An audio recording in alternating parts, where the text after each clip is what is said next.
My name is Captain Winchito. Welcome to the Enlightened Citizen.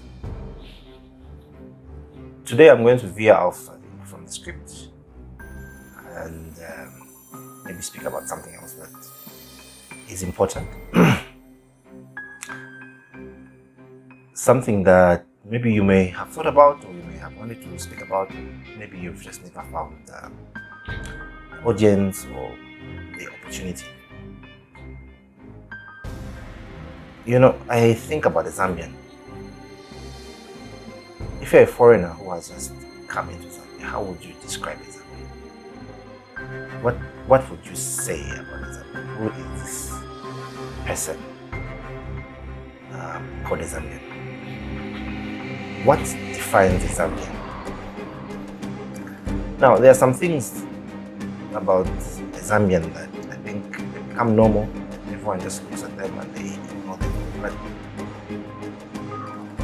I wonder how we reached that point where things like that became normal behavior, became things that people don't even question. One of the first things that I can speak about is, you know, you walk into a shop, you're innocent, you want to buy something.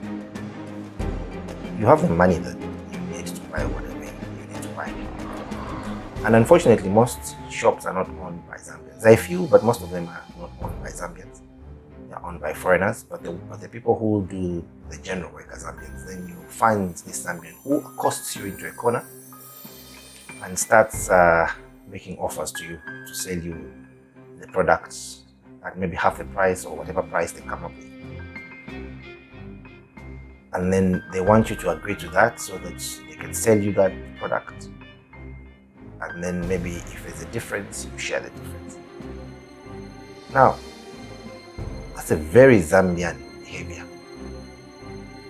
And when you refuse, the person that you don't agree with actually looks at you with contempt and looks at you like you're a difficult person, like you don't want to agree with them.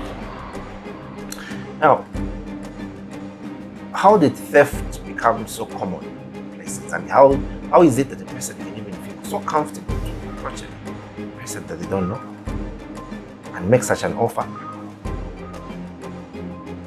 and think that it's okay to do something like that?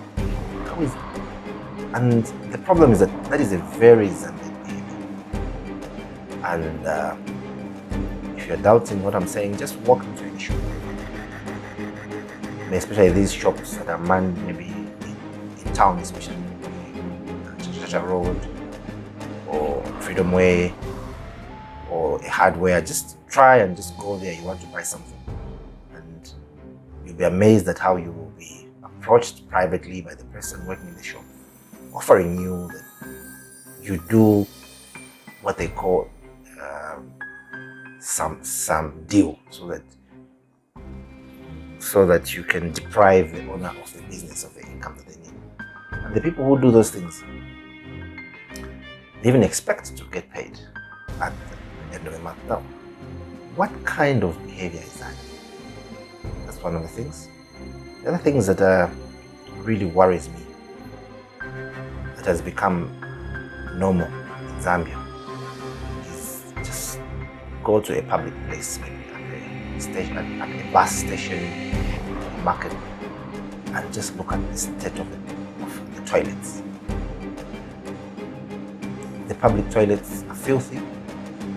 There is no running water. It's almost as if there is a law that public toilets should not have running water, should not have proper plumbing.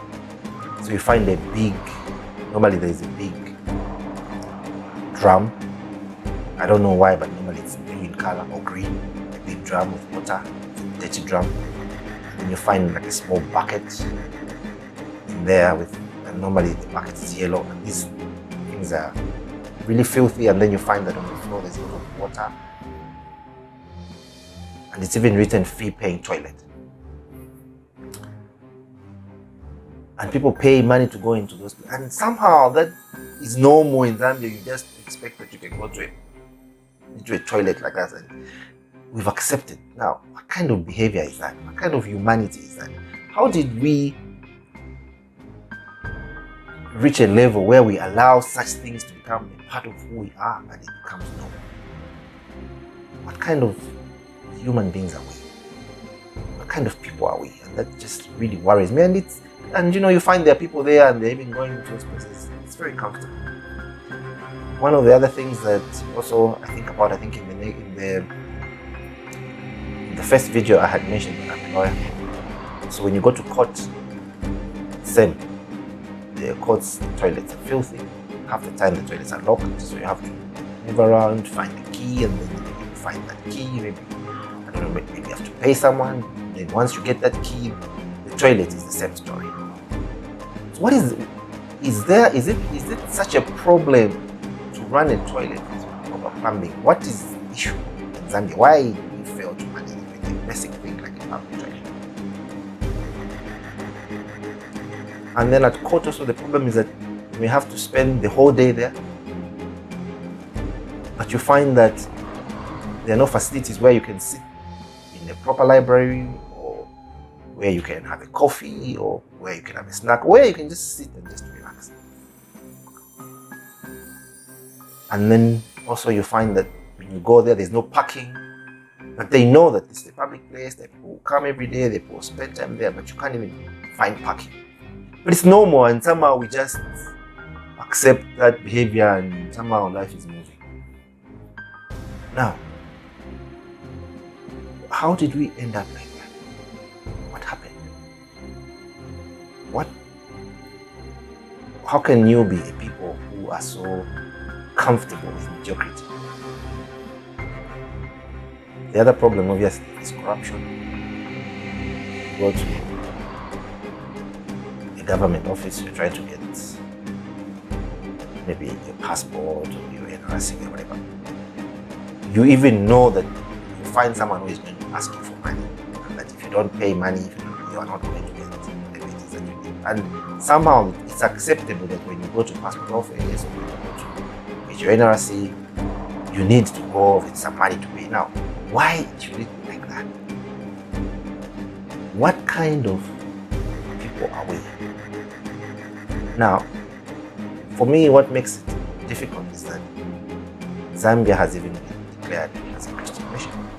I don't agree with that. I don't even know what that means.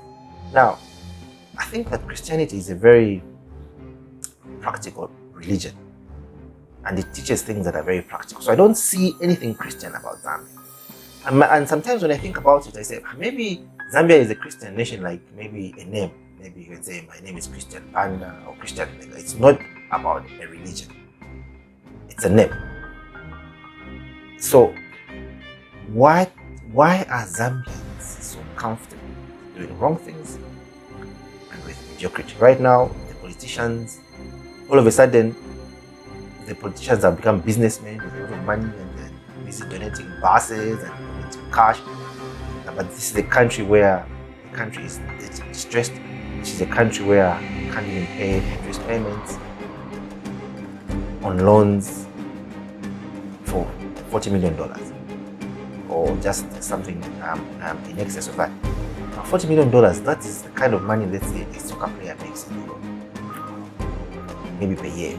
And the whole country fails to pay that kind of money.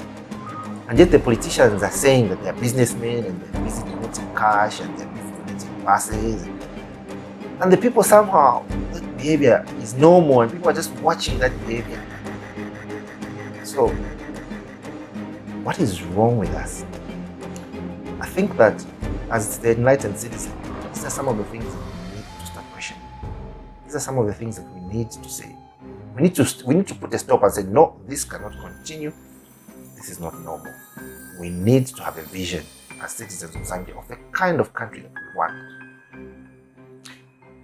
I think right now, if you just walk in the street and you meet just any random person and you ask them, what is your vision for this country? What kind of country would you like to live in? They don't know. So it's like Zambians just wake up, and this thing it's a system that just works. It can take you to the left, it can take you to the right, it can stop, it can go backward, it can go forward. So what is it that defines Zambia? Who are we as a people? What is it that we aspire for? What is it that we want to achieve?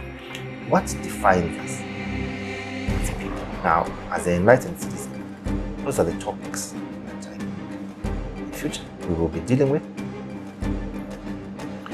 And thank you for watching once again. We encourage you to follow us on Twitter. We are also on YouTube, and we are also on Instagram. We just encourage you to share, like, and to tag any Zambian that you know that is really concerned about our country. Once again, my name is Chito.